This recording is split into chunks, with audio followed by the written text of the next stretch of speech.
Netanyahu, há muito tempo, planejava demitir o ministro da Defesa, Yoav Gallant, e acabou fazendo isto esta semana e foi movido ali por alguns interesses imediatos, pragmáticos, relacionados a número de assentos da base de apoio no parlamento, mas também por motivos ideológicos. É uma radicalização planejada do governo de Netanyahu. Porque o Gallant é um militar. Então, ele estava mergulhado na tarefa em Gaza, depois no Líbano, participou e tem responsabilidade no que aconteceu, no que tem acontecido, nas dezenas de milhares de mortos em Gaza, nos já milhares de mortos no Líbano. Ele tem responsabilidade.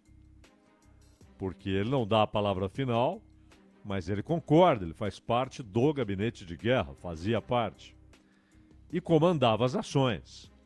E, portanto, é claramente responsável também ele, além do próprio Netanyahu e o gabinete como um todo, por tudo que tem acontecido em Gaza, no Líbano e, é sempre bom acrescentar, porque fica à margem do noticiário, na Cisjordânia. É gravíssimo o que tem acontecido na Cisjordânia. E não é episódico. Isso também obedece a algo idealizado, a um planejamento feito com uma estrada a ser percorrida ao longo de anos e anos. E tem sido percorrida, e agora há uma radicalização. Só que o Gallant, ele tinha uma discordância cabal, incontornável, ele não abria mão da sua opinião a respeito de uma pergunta elementar. O que será de Gaza quando as operações militares terminarem? E a opinião do Gallant é que as tropas têm de sair, nada de ocupação militar e nada de pensar em reassentamentos judaicos na faixa de Gaza. Essa é a opinião dele. E isso bate de frente com o que planeja Netanyahu e o seu entorno, aquele bem próximo, aqueles que comungam das mesmas ideias e até influenciam Netanyahu. É o caso de Smotrich, é o caso de Israel Katz. E Israel Katz é o sucessor de Gallant. Nós dizíamos aqui, inclusive quando houve aquele bate-boca Brasil-Israel, que o Katz, ele não poderia ser chanceler. Não poderia. Ele despreza relações diplomáticas. E por desprezar relações diplomáticas, ele deveria reivindicar outro cargo. Jamais a chefia da diplomacia.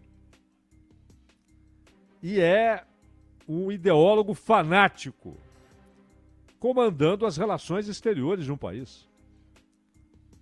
Ele é um ideólogo fanático. Então, agora ele vai para o Ministério da Defesa. Ou seja, agora Katz não tem à sua disposição diplomatas. Ele tem soldados e armas. E não pensa como Gallant. Primeiro, não tem códigos militares que muitas vezes limitam certas ações, porque há um senso até histórico do que pode e o que não pode. E ele não tem esse senso, não quer ter. Olha Gaza como parte do território de Israel. Olha os palestinos, milhões que lá estão. 2.400.000 palestinos que lá estão, como forasteiros, intrusos. Esse é o pensamento de Israel Katz, que agora tem as Forças Armadas sob seu comando. E com a saída de Katz da chancelaria para ser ministro da Defesa, o Netanyahu buscou aquele que seria o seu ministro da Defesa, quando lá atrás ele pensou em substituir o Gallant. Ele queria Gideon Sa'ar. Gideon Sa'ar é diferente de Gallant, mas também de Katz. Ele é um político, ele já foi do Likud, ele já disputou o poder no Likud com Netanyahu, perdeu, como se sabe, mas ele já tentou ser o principal líder do Likud e saiu do partido e fundou o seu próprio partido. Gideon Sa'ar rompeu, porque ele foi várias vezes ministro, serviu a diversos governos de Israel, inclusive a Netanyahu. Aliás, quem quer que tenha servido mais de 4 anos o governo de Israel neste século, trabalhou com Netanyahu. As exceções são aqueles que ficaram só o período ali em que o Likud não estava no poder, mas o fato é que depois da escolha de Sa'ar para a chancelaria, as declarações mudaram. Mas também a reação de líderes da oposição. Benny Gantz, que foi o primeiro-ministro antes da volta de Netanyahu agora, ele que preside Unidade Nacional, e o Yair Lapid, que era sócio do Gantz naquela empreitada, sócio político, claro, e que é presidente do partido Os Democratas. São partidos novos em Israel.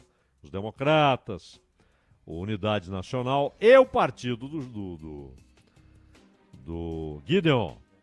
O partido do Gideon Sa'ar é o Nova Esperança.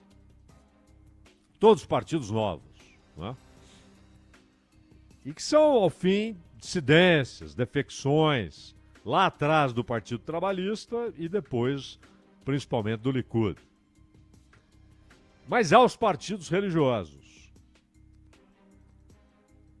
E o Gallant convocou dezenas de milhares de jovens judeus ortodoxos para irem para a guerra.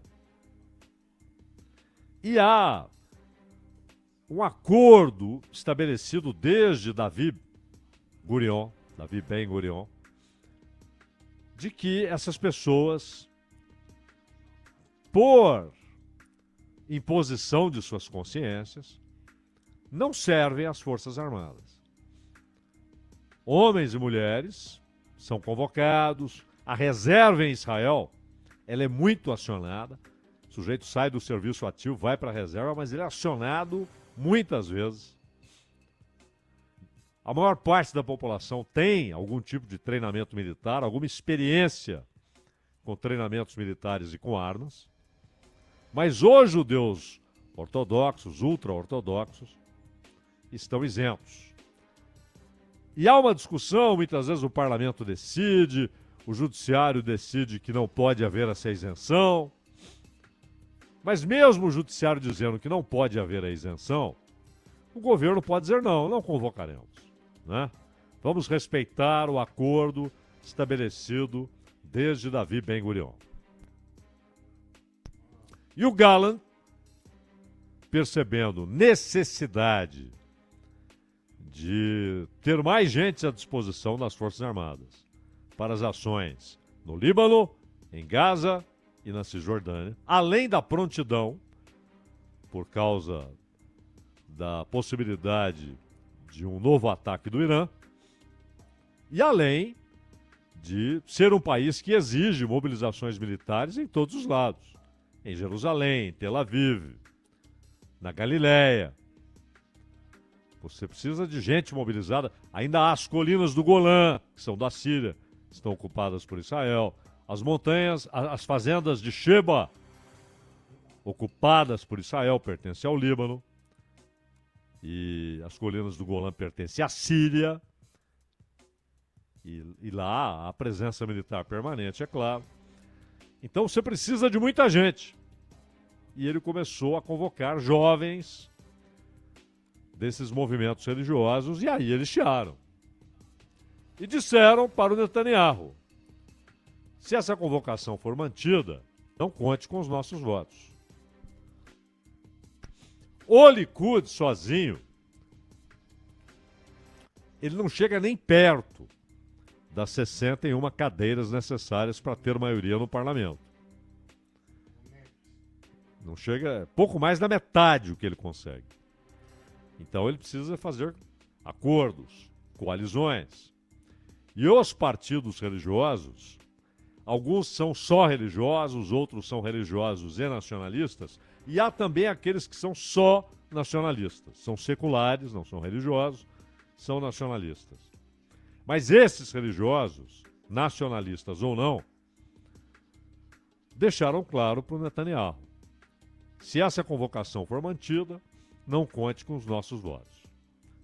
Ele passou a ter, então, um motivo pragmático, imediato, para tirar o Gallant, que é quem estabeleceu essa exigência de convocação dos jovens para a guerra. E então, Netanyahu fez esse movimento.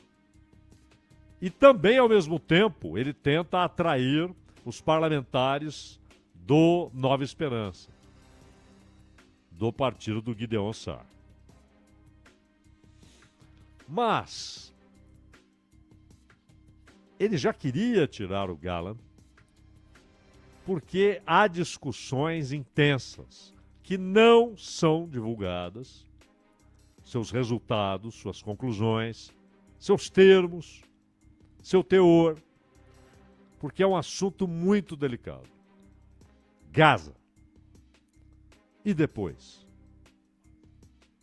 Aí entra um elemento que não tem sido mencionado adequadamente no noticiário. O mar Mediterrâneo, nas proximidades de Gaza, tem muito petróleo e tem gás.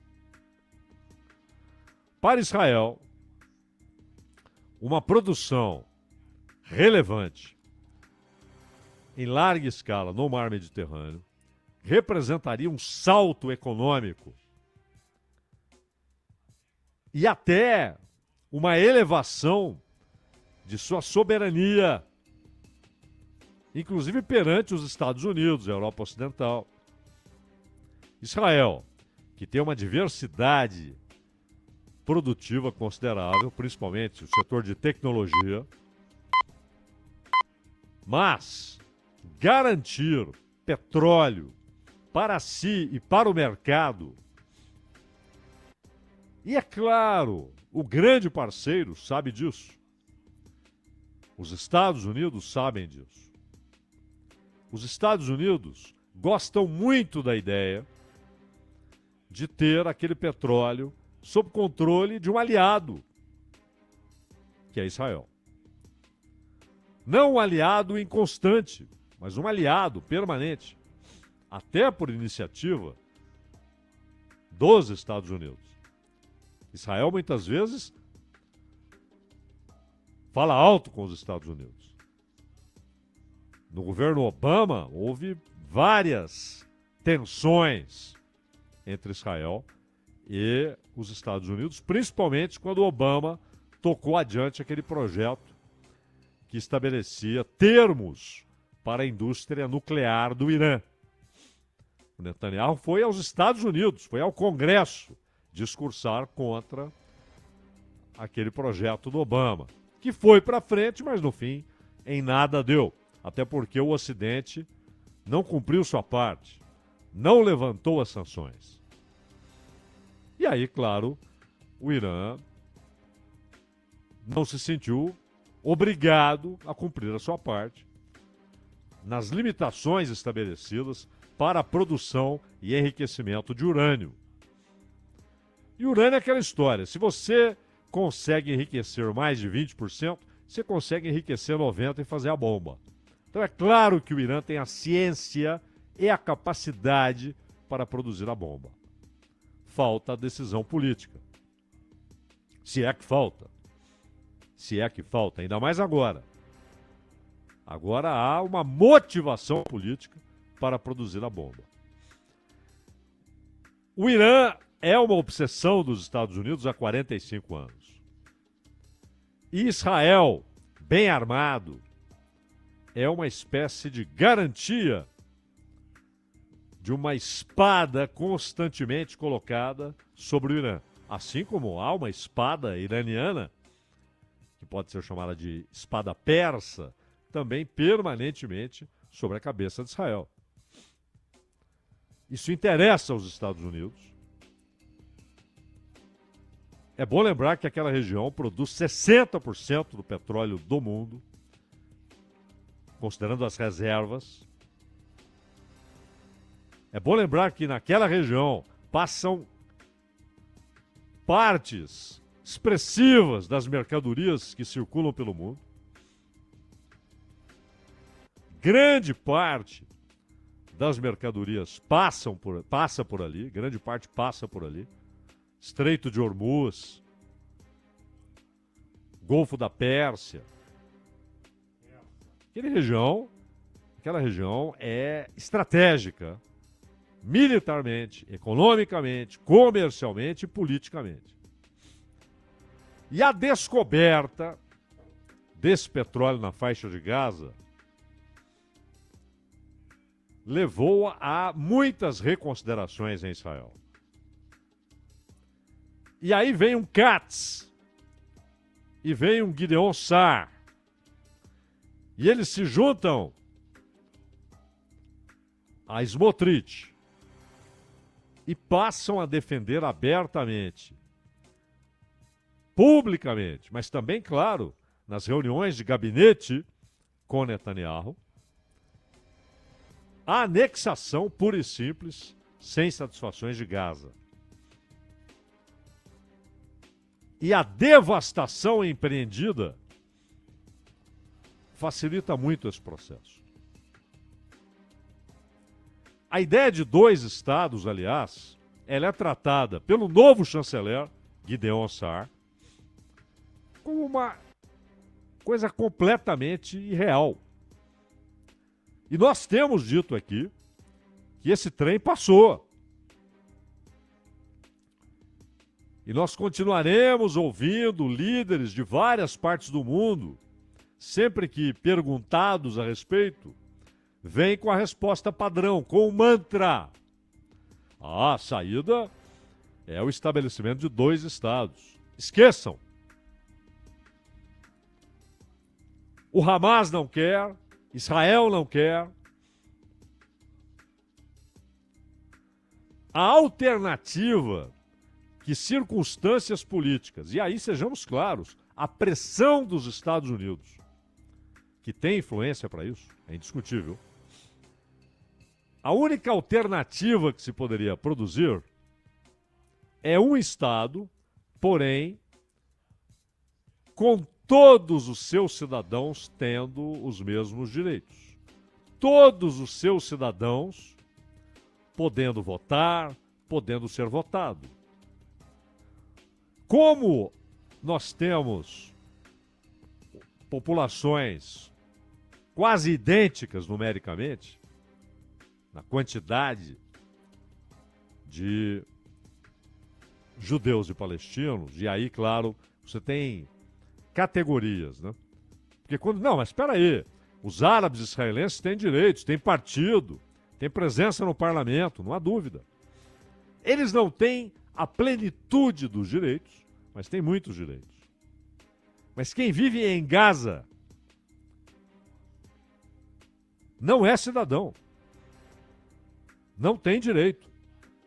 Aquilo é tratado e visto como um grande acampamento que, na cabeça de Gideon Sa'ar, de Israel Katz, de Netanyahu, de Smotrich,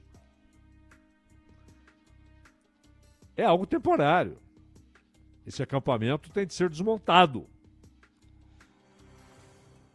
Essa é a visão, mas agora, com os Estados Unidos olhando para o mar e vendo plataformas de petróleo.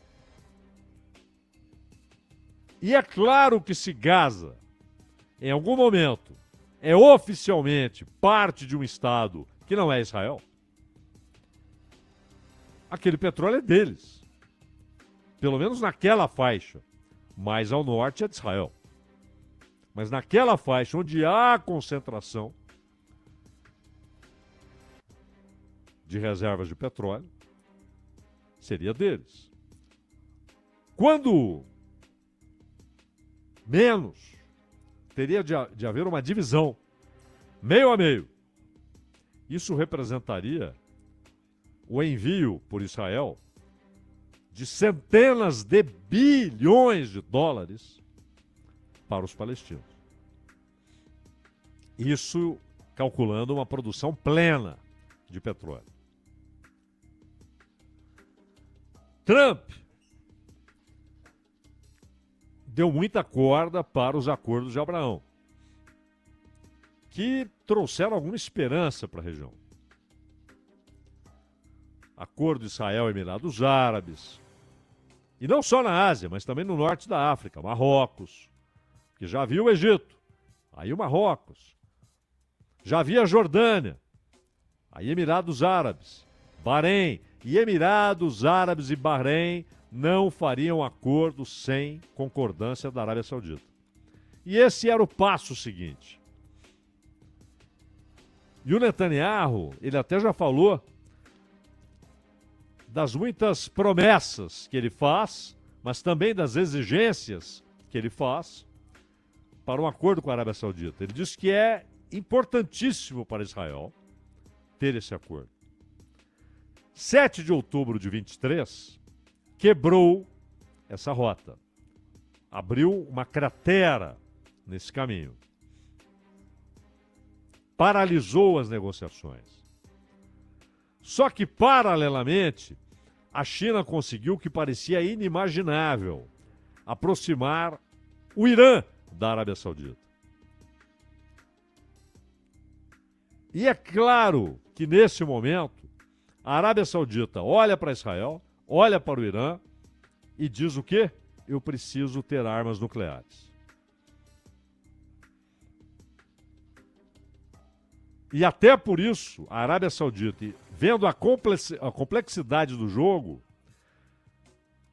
deixa claro para os Estados Unidos que não é um mero entreposto do seu império.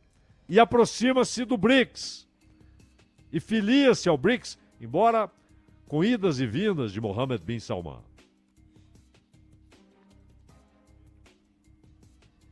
Mas aproximou-se. E é o mais significativo exportador de petróleo, não é o maior produtor, não tem as maiores reservas, mas é o mais significativo exportador. Portanto, é um grande regulador do mercado. E tem trabalhado com a Rússia, que é o segundo maior produtor de petróleo. Eles têm trabalhado juntos para o controle dos preços do petróleo no mercado internacional. E a Arábia Saudita tem um papel político, porque, repito, Bahrein, Emirados Árabes e até alguns países que não são asiáticos, são africanos, eles esperam sinais da Arábia Saudita. O que acontece em Gaza, no Líbano, na Cisjordânia, paralisou tudo isso. essas negociações, e até o Egito, que tem relação diplomática com Israel desde Anwar Sadat, que foi morto por isso, aliás, por restabelecer um acordo com Israel. E olha que Israel devolveu o Sinai, que havia tomado, devolveu o Sinai para o Egito. Nem isso convenceu grupos políticos e religiosos no Egito de que o acordo deveria ser feito. E mataram Anwar Sadat. É quando veio Hosni Mubarak. Mas o que está acontecendo hoje afastou o Egito de Israel. Aquelas negociações permanentes, inclusive a respeito do Hamas, porque o Egito não gosta do Hamas. O Hamas dá trabalho para o Egito. O Egito identifica o Hamas como responsável por atentados em Sharm el-Sheikh, um grande centro turístico egípcio. Mas essa situação, os árabes, além de um país persa, e além dos turcos, que também se afastaram de Israel, havia uma negociação intensa comercial entre Israel e Turquia, que são as duas principais potências militares da região. A Turquia é uma potência militar regional e faz parte da OTAN. Mas mesmo os não árabes, e obviamente os árabes, olham para a situação no Líbano e dizem, eu não posso continuar tocando o barco normalmente, fazendo negociação dentro dos acordos de Abraão. Tudo isso está paralisado e pode haver retrocessos. Não é que está paralisado à espera da abertura, à espera do levantamento da cancela para que sigam o caminho. Há um constrangimento, uma mudança de situação, até porque o que eles enxergam, inclusive nessas mudanças ministeriais feitas por Netanyahu, é a ideia defendida pelo seu novo chanceler Gideon Saar. E ele diz claramente, do Jordão ao Mediterrâneo só pode haver um país, não dois. E essa é agora a posição oficial da política externa de Israel, meu caro Ronald Gimenez.